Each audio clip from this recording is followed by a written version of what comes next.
ETV ప్రేక్షకులకి నమస్కారం. Triple detergent soap శుభమస్తు కార్యక్రమానికి స్వాగతం. ఈనాడు శుభమస్తు కార్యక్రమంలోని గ్రహఫల మంచంలో గ్రహాల యొక్క స్థితిగతులు, వాటి యొక్క శుభాశుభ ఫలితాల గురించి పరిశీలిద్దాం. అలాగే ఈరోజు 12 రాశుల వారికి ఏ సంఖ్యలు కలిసి వస్తాయి, రంగుల యొక్క దిక్కుల యొక్క ప్రాధాన్యత, ఏ దేవతల్ని పూజించాలి, ఏ కార్యక్రమాలు ఏ రాశుల వారు చేపట్టాలి అనేటువంటి అంశాలతో పాటు ఈరోజు మార్గశిర శుద్ధ పౌర్ణమి. ఈ పౌర్ణమి యొక్క విశిష్టత ఏమిటి, ఈ పౌర్ణమి నాడు ఎటువంటి కార్యక్రమాలు చేపట్టాలి అనేటువంటి అంశాన్ని ఈనాటి ఆంతర్యంలో పరిశీలిద్దాం. శ్రీ నందననామ సంవత్సరం మార్గశిర మాసం, దక్షిణాయనం, హేమంత ఋతువు. ఈరోజు మార్గశిర శుద్ధ పౌర్ణమి, దీన్ని కోరల పౌర్ణమి అని కూడా వ్యవహరిస్తాం. ఈ పౌర్ణమి నాడు చేపట్టేటువంటి కాలభైరవుడు యొక్క పూజ అపమృత్యు భయాన్ని తొలగిస్తుంది. ఇక ఈరోజు శుక్రవారం, నూతన వాహన కొనుగోలుకి, నూతన వస్త్రధారణకి చాలా మంచిది. ఈరోజు నక్షత్రం ఆరుద్ర నక్షత్రం. ఈ నక్షత్రంలో 1, 2, 3, 4 పాదాల్లో ఈరోజు పుట్టేటువంటి వారికి దోషం లేదు, శుభప్రదమైనది. ఆరుద్ర నక్షత్రంలో పుట్టేటువంటి వారికి రాహు మహాదశతోటి ప్రారంభమవుతుంది. ఇక ఈరోజు 12 రాశుల వారికి ఏర్పడేటువంటి శుభాశుభ ఫలితాలని పరిశీలిద్దాం. ముందుగా మేషరాశి. ఈరోజు మేషరాశి వారిని పరిశీలించినట్టయితే ఆర్థిక పరమైనటువంటి వ్యవహారాల్లో జాగ్రత్తలు పాటించాలి. అసహన పరిస్థితులు ఉన్నప్పటికీ నెగ్గుకు రాగలుగుతారు. నూతన కార్యక్రమ నిర్వహణ కొనసాగించగలుగుతారు. వ్యాపార నిమిత్తమే చేపట్టేటువంటి కార్యక్రమాల్లో చిరు విఘ్నాల్ని కూడా చవిచూస్తారు. విద్యా సంబంధిత వ్యవహారాల్లో ఏర్పడినటువంటి చిక్కులకి పరిష్కారాలు లభిస్తాయి. ఆరోగ్య విషయంలో మంచి మార్పులు చోటు చేసుకుంటాయి. ఈరోజు మీ అదృష్ట సంఖ్య 3. తెలుపు వర్ణం ప్రశాంతతని పెంచుతుంది. తూర్పు దిక్కు ప్రయాణాలు శుభకరం. అనుకూల దైవం శ్రీ మహాలక్ష్మి. ఈ రోజు మీరు మహాలక్ష్మి అమ్మవారిని దర్శించడం, అమ్మవారికి కుంకుమార్చన నిర్వహించడం, శ్రీ సూక్త కనకధారాస్తవాలతో చేపట్టేటువంటి పూజలు, కార్యక్రమాలు ఆర్థికపరమైన అంశాల్లో ఏర్పడేటువంటి చిక్కుల్ని దూరం చేస్తుంది. నూతన వ్యాపార ఒప్పందాలు ఈరోజు మీకు ఉపకరిస్తాయి. ఈరోజు వృషభ రాశి వారిని పరిశీలించినట్టయితే ఆకస్మిక ధనప్రాప్తి లేకపోలేదు. చేపట్టేటువంటి కార్యక్రమాల్లో ప్రోత్సాహం లభిస్తుంది. నూతన కార్యక్రమాల్ని అవలీలగా ప్రారంభించగలుగుతారు. మానసిక ధైర్యం పెరుగుతుంది. ఆత్మవిశ్వాసాన్ని పెంపొందింపు చేసుకునేటువంటి కార్యక్రమ నిర్వహణలో పాల్గొనేటువంటి అవకాశాలు కూడా ఏర్పడతాయి. నూతన విధి విధానాలతో కూడినటువంటి కార్యక్రమ నిర్వహణ ద్వారా విజయాలు చేజిక్కించుకోగలుగుతారు. ఈరోజు మీ అదృష్ట సంఖ్య 7. పసుపు వర్ణం త్వరితగతిని శుభాల్ని కలిగిస్తుంది. ఈశాన్య దిక్కు ప్రయాణాలు శుభకరం. అనుకూల దైవం శ్రీ లక్ష్మీ నరసింహస్వామి. ఈ రోజు మీరు లక్ష్మీ నరసింహస్వామిని దర్శించడం, స్వామికి అభిషేకాదులు నిర్వహించడం వంటి కార్యక్రమాల ద్వారా గ్రహ ప్రతికూలతని దూరం చేసుకోగలుగుతారు. విజయాలు దగ్గరవుతాయి. వ్యాపార విస్తరణలు వంటివి ఈరోజు మీకు బాగా లాభిస్తాయి. ఈరోజు మిథున రాశి వారిని పరిశీలించినట్టయితే ఆరోగ్య విషయంలో జాగ్రత్తలు పాటించాలి. ప్రయాణాల విషయంలో కూడా జాగ్రత్తతో కూడినటువంటి నిర్ణయాలు తప్పనిసరి. స్థిరాస్తి విషయాల్లో చిరు చిక్కుల్ని ఎదుర్కొనేటువంటి సంఘటనలు లేకపోలేదు. అధిక వ్యయం ఉక్కిరి బిక్కిరి చేస్తుంది. నూతన కార్యక్రమాల్లో విఘ్నాల్ని చవిచూస్తారు. పట్టుదలతో, ఓర్పుతో, సహనంతో చేపట్టేటువంటి కార్యక్రమాలు మాత్రమే విజయాలను తెచ్చిపెడతాయి. ఈరోజు మీ అదృష్ట సంఖ్య 5. ఎరుపు వర్ణం ధైర్యాన్ని కలిగిస్తుంది. దక్షిణ దిశ ప్రయాణాలు శుభకరం. అనుకూల దైవం ఆంజనేయ స్వామి. ఈరోజు మీరు ఆంజనేయ స్వామిని దర్శించడం, స్వామికి అభిషేకాదులు నిర్వహించడం వంటి కార్యక్రమాల ద్వారా మానసిక ధైర్యాన్ని పెంపొందింప చేసుకోవటమే కాకుండా విజయాన్ని కూడా సాధించుకోగలుగుతారు. కోర్టు సంబంధిత వ్యవహారాలు, ప్రక్రియలు, లావాదేవీలు, సంభాషణలు ఈరోజు మీకు ఉపకరిస్తాయి. ఈరోజు కర్కాటక రాశి వారిని పరిశీలించినట్టయితే ఆరోగ్యంలో చిరు సమస్యలు తలెత్తుతాయి. ఆర్థికపరమైనటువంటి ఇబ్బందులు కూడా ఏర్పడేటువంటి సంఘటనలు చోటు చేసుకుంటాయి. మానసిక ప్రశాంతతకి చేపట్టేటువంటి కార్యక్రమాల్లో విఘ్నాలు ఏర్పడతాయి.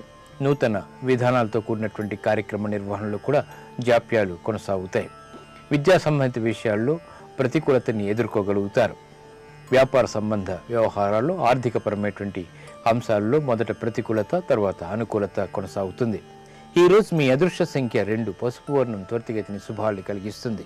ఈశాన్య దిక్కు ప్రయాణాలు శుభకరం. అనుకూల దైవం మహాకాళి.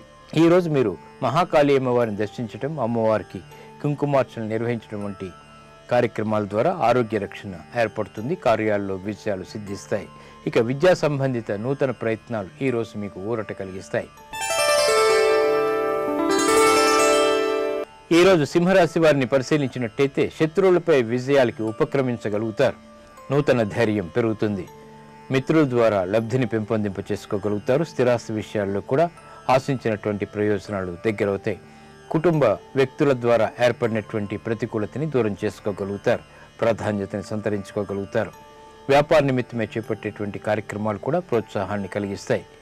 ఆరోగ్య విషయంలో మంచి మార్పులు చోటు చేసుకుంటాయి. ఆనందాన్ని కలిగిస్తాయి. ఈ రోజు మీ అదృష్ట సంఖ్య 6. తెలుపు వర్ణం ప్రశాంతతను పెంచుతుంది. తూర్పు దిక్కు ప్రయాణాలు శుభకరం. అనుకూల దైవం ఈశ్వరుడు. ఈ రోజు మీరు ఈశ్వరుని దర్శించడం, ఈశ్వరుడికి అభిషేకాదులు నిర్వహించడం వంటి కార్యక్రమాల ద్వారా ఆత్మస్థైర్యాన్ని పెంపొందింప చేసుకోగలుగుతారు. విజయాల్ని సాధించగలుగుతారు. నూతన వస్తు కొనుగోలు వంటివి ఈ రోజు మీకు లాభిస్తాయి. ఈ రోజు కన్యారాశి వారిని పరిశీలించినట్లయితే ఉద్యోగ సంబంధిత శుభవార్తలు వింటారు. చేపట్టేటువంటి కార్యక్రమాలపై సరైనటువంటి అవగాహన కలిగి ఉంటారు. నూతన ప్రోత్సాహం పెరుగుతుంది. అన్ని రంగాల వారికి కూడా ఆర్థికపరమైనటువంటి అంశాల్లో విజయాలు సాధించుకునేటువంటి అవకాశాలు దగ్గరవుతాయి. ఆరోగ్య విషయంలో కూడా మంచి మార్పులు చోటు చేసుకుంటాయి. గృహ సంబంధిత కార్యక్రమాల్లో ప్రతిభని ప్రదర్శించగలుగుతారు. ఈ రోజు మీ అదృష్ట సంఖ్య 3. ఎరుపు వర్ణం ధైర్యాన్ని కలిగిస్తుంది. దక్షిణ దిశ ప్రయాణాలు శుభకరం. అనుకూల దైవం దక్షిణామూర్తి. ఈ రోజు మీరు దక్షిణామూర్తి స్వామిని దర్శించడం, స్వామికి అభిషేకాదులు నిర్వహించడం వంటి కార్యక్రమాల ద్వారా కార్యాల్లో విజయాలు సాధించగలుగుతారు. సాహస నిర్ణయాలు ఈ రోజు మీకు ఉపకరిస్తాయి. ఈ రోజు తులారాశి వారిని పరిశీలించినట్టయితే స్థిరాస్తి విషయాలు బాగా అనుకూలిస్తాయి. చేపట్టేటువంటి కార్యక్రమాల్లో విఘ్నాలకి దూరం కాగలుగుతారు. కుటుంబ వ్యవహారాల్లో కూడా అనుకూలత పెరుగుతుంది. నిస్సహాయత పరిస్థితి నుంచి బయటికి రావటానికి చేసేటువంటి ప్రయత్నాలు బాగా కలిసి వస్తాయి. ఆర్థికపరమైనటువంటి వ్యవహారాల్లో ఆచితూచి తీసుకున్నటువంటి నిర్ణయాల ద్వారా విజయాలు సాధించుకోగలుగుతారు. మానసిక సంతృప్తి ఏర్పడుతుంది. ఈ రోజు మీ అదృష్ట సంఖ్య 2. ఆకుపచ్చ వర్ణం ఆహ్లాదాన్ని కలిగిస్తుంది. ఉత్తర దిక్కు ప్రయాణాలు శుభకరం. అనుకూల దైవం ఆంజనేయ స్వామి. ఈ రోజు మీరు ఆంజనేయ స్వామిని దర్శించడం, స్వామికి అభిషేకాదులు నిర్వహించడం వంటి కార్యక్రమాల ద్వారా మనోధైర్యం పెరుగుతుంది. చేపట్టేటువంటి కార్యక్రమాలపై అవగాహనతో కూడినటువంటి విజయాలు సాధించుకోగలుగుతారు. ఆధ్యాత్మిక కార్యక్రమాలు ఈ రోజు మీకు లాభిస్తాయి. ఈ రోజు వృశ్చిక రాశి వారిని పరిశీలించినట్టయితే మానసిక ఆందోళనలు తగ్గుతాయి. చేపట్టేటువంటి కార్యక్రమాలపై విజయాలు సాధించుకోగల విశ్వాసం పెంపొందింపు చేసుకోగలుగుతారు. నూతన విధానాలతో కూడినటువంటి వ్యవహారాల్లో తలదూర్చి విజయాలు సాధించుకోగలుగుతారు. శారీరక శ్రమ అధికంగా ఉన్నప్పటికీ, జాప్యాలు ఉన్నప్పటికీ విఘ్నాల్ని అధిగమించేటువంటి శక్తి సామర్థ్యాలు కలిగి ఉంటారు. విద్యా సంబంధిత విషయాల్లో కూడా అనుకూలత పెరుగుతుంది. విదేశీ వ్యవహారాలు సానుకూలం. ఈ రోజు మీ అదృష్ట సంఖ్య 1. తెలుపు వర్ణం ప్రశాంతతను పెంచుతుంది. తూర్పు దిక్కు ప్రయాణాలు శుభకరం. అనుకూల దైవం సుబ్రహ్మణ్య స్వామి. ఈ రోజు మీరు సుబ్రహ్మణ్య స్వామిని దర్శించడం, స్వామికి అభిషేకాదులు నిర్వహించడం వంటి కార్యక్రమాల ద్వారా ఏలినాటి శని యొక్క దోషం దూరం అవుతుంది. శుభ పరిణామాలు చోటు చేసుకుంటాయి. పెట్టుబడులు ఈ రోజు మీకు సంతృప్తిని కలిగిస్తాయి.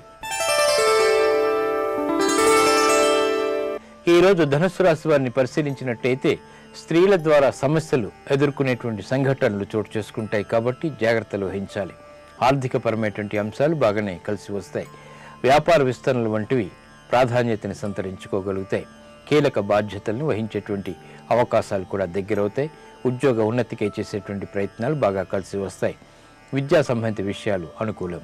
ఈ రోజు మీ అదృష్ట సంఖ్య 3. ఆకుపచ్చ వర్ణం ఆహ్లాదాన్ని కలిగిస్తుంది. ఉత్తర దిక్కు ప్రయాణాలు శుభకరం. అనుకూల దైవం మహాకాళి.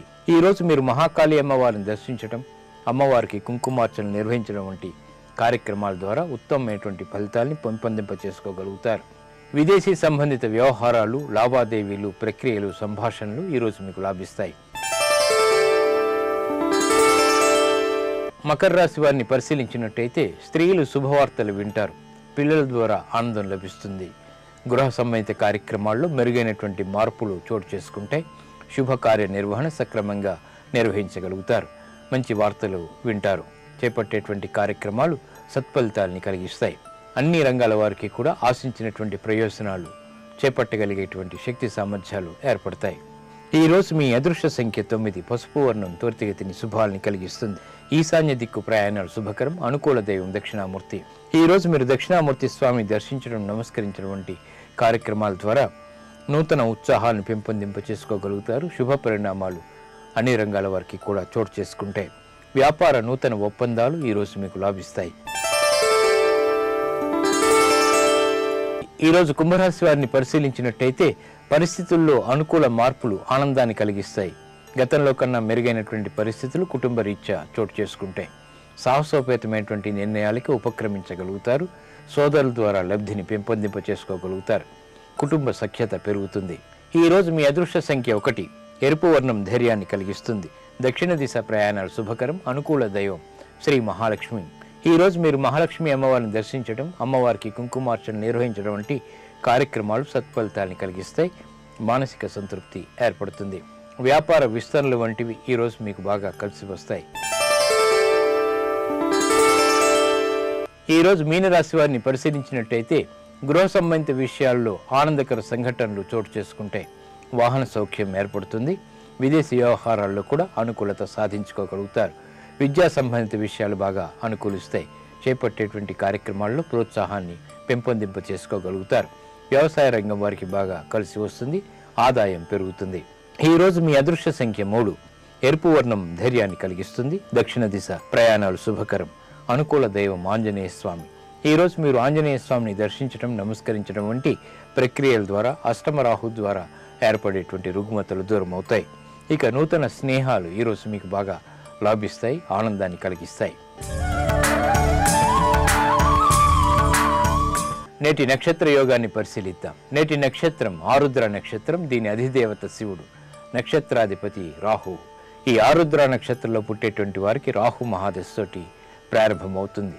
ఈ రాహు అనుకూల రాశిలో ఉన్నప్పుడు, ఉచ్చస్థితిలో ఉన్నప్పుడు, అలాగే శుభగ్రహాలతో కలిసినప్పుడు, ఉచ్చగ్రహంతో కలిసినప్పుడు అతి అనుకూలత కలిగించడంలో చాలా సమర్థుడు. అధికమైనటువంటి ధనం పెంపొందింప చేసుకోవాలి అంటే రాహు యొక్క అనుగ్రహం ద్వారా వేగంగా ఏర్పడుతుంది. ఇక ఈ ఆరుద్ర నక్షత్రంలో చేపట్టేటువంటి ఆధ్యాత్మిక కార్యక్రమాలన్నీ కూడా రాహుగ్రహం యొక్క ప్రీతిని కలిగిస్తాయి. అలాగే శివ ప్రీతిని కూడా కలిగిస్తాయి. ఈ ఆరుద్ర నక్షత్రంలో ప్రయాణం అత్యవసరంగా చేయవలసి వచ్చినప్పుడు 9 గడియలు విడిచి చేసినట్టయితే శుభప్రదంగా ముగుస్తుంది. అలాగే వివాహ విషయంలో వధూవరులు ఇద్దరిది కూడా ఆరుద్ర నక్షత్రం అయినప్పుడు వివాహం శుభప్రదం.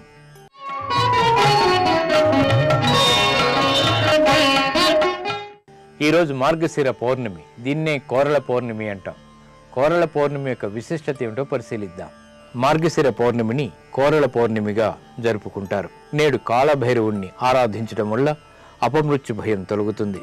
కాలం అన్ని విధాలా అనుకూలిస్తుంది. భైరవుని వాహనమైనటువంటి శునకం అనగా కుక్కకు నేడు పిండి వంటల్ని ఆహారంగా ఇచ్చినట్టయితే శుభప్రదం.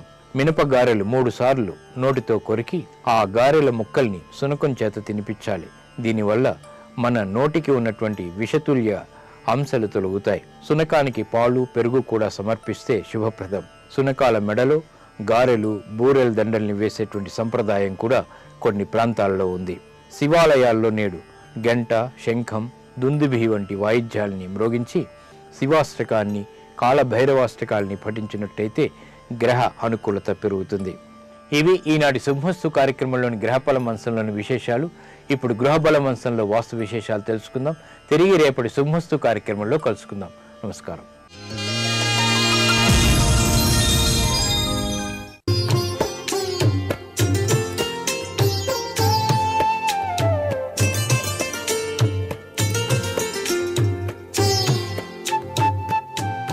XXX డిటర్జెంట్ సోప్ శుభమస్తు కార్యక్రమంలో గృహబలం అంశానికి స్వాగతం.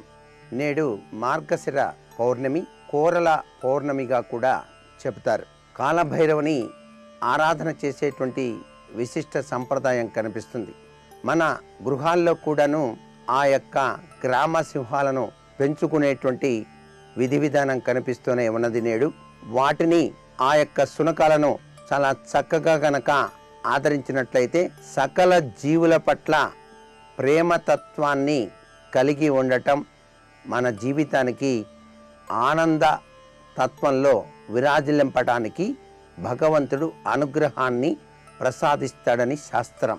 కాలభైరవ తత్వంలో కూడినటువంటి శివపరమాత్మ లక్షణాన్ని అర్థం చేసుకొని నేడు శివాలయంలో ఉన్నటువంటి కాలభైరవ స్వామిని గనక దర్శించి చక్కగా పూజ చేయించుకొని మీరు గనక కొబ్బరికాయ తీసుకువెళ్తే ఆ కొబ్బరికాయను అలాగే కొట్టి ఆ 2 చిప్పలను కూడా అక్కడే ఉంచి నమస్కృతాంజలు చేసి మీరు ఇంటికి గనక తిరిగి వచ్చినట్లయితే మీరు కోరుకున్న కోరికలు సిద్ధింపబడతాయి అని కూడా శాస్త్రవచనం. మానవ జీవితంలో తెలియకుండా జరిగేటువంటి విష పదార్థాల యొక్క ప్రభావం నుంచి బయల్పడటానికి కూడా ఈ కోరల పూర్ణిమ చక్కగా ఉపయోగిస్తుంది. అందుచేతనే గారెల దండను కుక్కకు మెడలో వేయటం, తాను పదార్థాన్ని కొరికి కుక్కకి వేయటం లాంటి సంఘటనలు మనం అనేక గ్రామాలలోనూ పల్లెల్లోనూ కూడా ఆచరించే విధి విధానం నేటికి కూడా కనిపిస్తూనే ఉంది. గృహ వాస్తురీత్యా కూడాను ఇంటిలోని మీ యొక్క పెంపుడు జంతువైనటువంటి ఆ శునకాన్ని బయట ప్రాంగణంలోనే కట్టివేయాలి తప్ప ఇంటిలో తిరిగేటట్టుగా మాత్రం చేయకూడదు. కారణం ఏమిటంటే పూజాది కార్యక్రమాలు కానీ నోములు వ్రతాలు కానీ చేసుకునేటప్పుడు అక్కడ పవిత్రవంతమైనటువంటి భావన పరంపర మడి అనేటువంటిది తప్పనిసరిగా నిర్వహించడం జరుగుతుంది. కాబట్టి మనం పూజాది కార్యక్రమాలకు వెళ్ళేటప్పుడు ఈ పెంపుడు కుక్క వచ్చి మన మీద గనక ఎక్కినట్లయితే అంటే దాన్ని చాలా ఆప్యాయతతో ప్రేమతో చూస్తాం కాబట్టి ఆ ప్రభావాన్ని నుంచి కూడా మనం దూరంగా ఉండాలి. కాబట్టి ఆ కుక్కలను బయట ప్రత్యేకంగా ఒక గదిలో ఏర్పాటు చేసేటువంటి వాస్తు విశేషాంశాన్ని కూడా గ్రహించాలి. ఈ రోజున ఎవరైతే కాలభైరవుని ఆరాధన చేస్తారో వారికి అపమృత్యు భయం అనేటువంటిది తొలగిపోతుంది.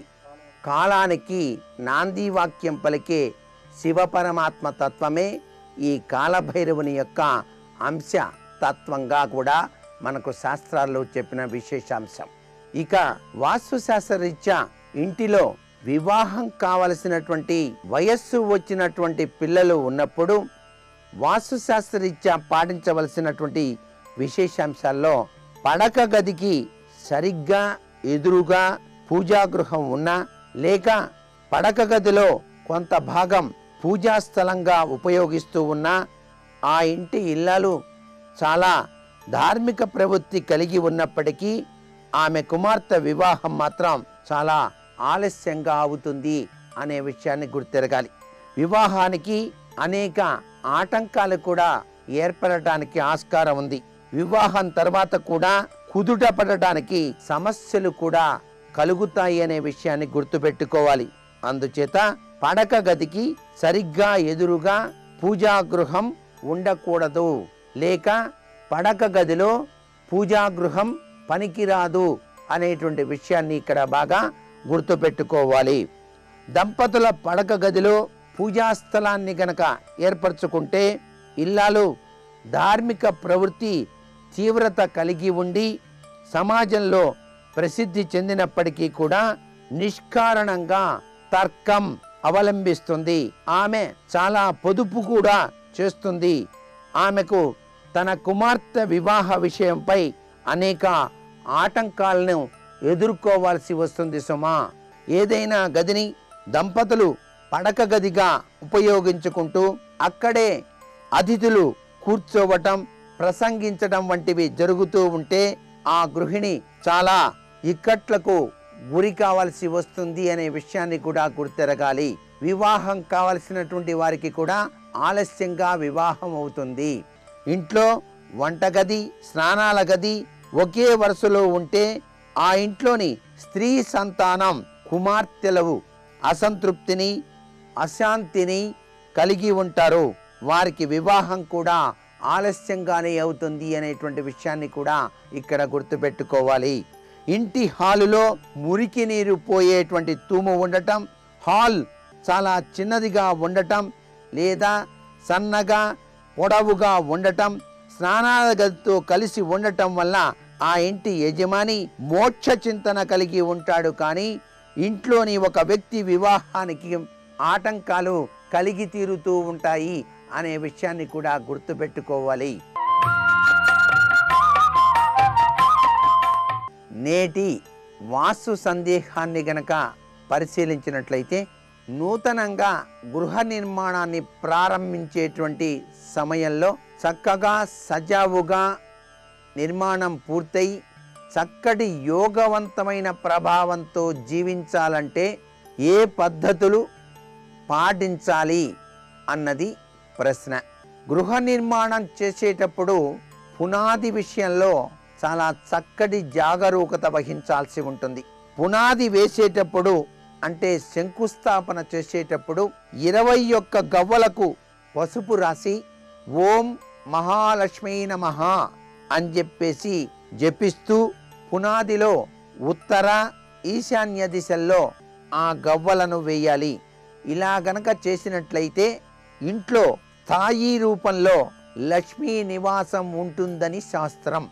కుటుంబ సభ్యులకు చక్కటి రక్షణ కూడా లభిస్తుంది. కుటుంబంపై ఆపదలు అనేటువంటివి ప్రసరించవు.